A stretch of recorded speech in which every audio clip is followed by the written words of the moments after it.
There's a moment that every prey animal knows. The moment a predator shifts from scanning to targeting.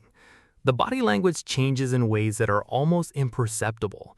A slight lowering of the head, a change in the rhythm of movement, a redirecting of gaze that carries a different quality than casual observation. Prey animals read this shift in fractions of a second and respond before conscious thought can intervene.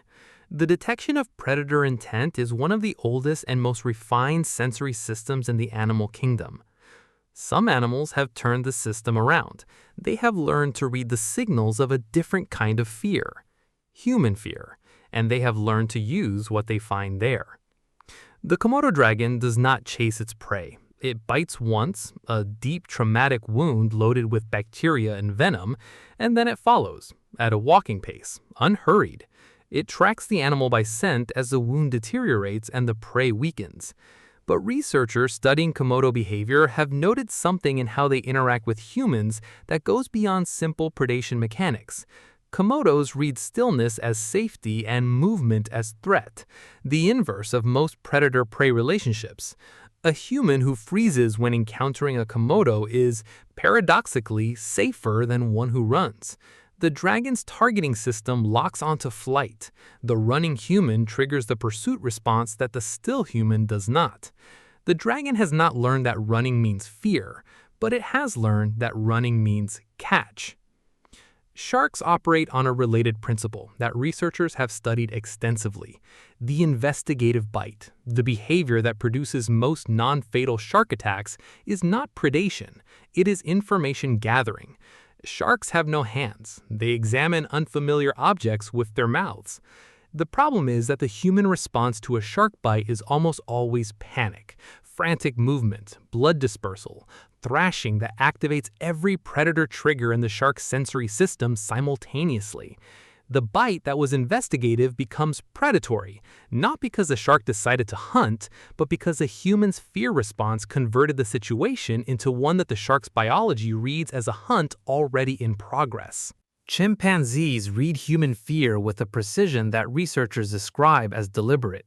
Field studies across multiple sites in Africa have documented chimps testing the boundaries of human observers, approaching, making threat displays, monitoring the response.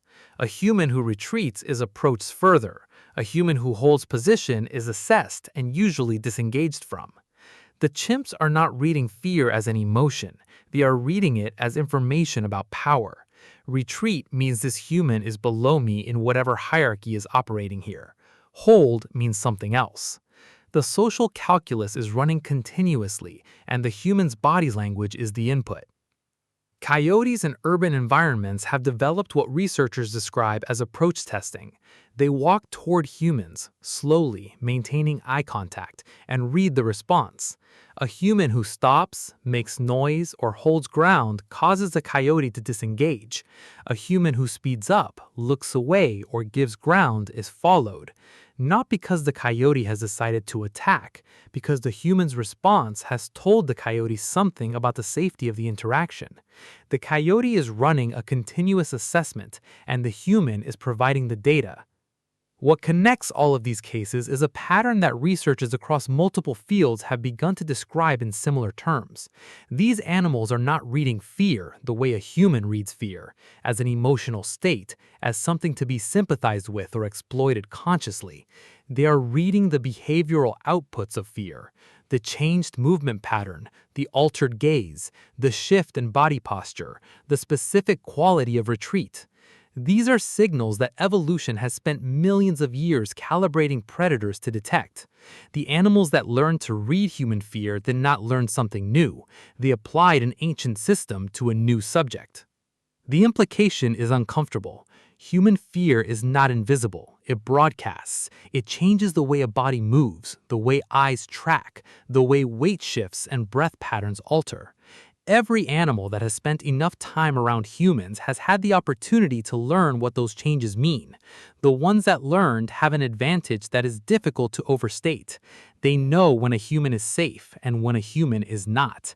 They know which humans will hold ground and which will give it. They know before any interaction reaches a critical point which way it is going to go. The komodo does not hurry. The shark does not need to change its behavior. The chimpanzee simply watches and waits for the information it needs.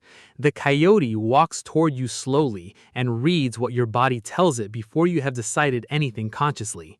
You have already answered. You just don't know you were asked.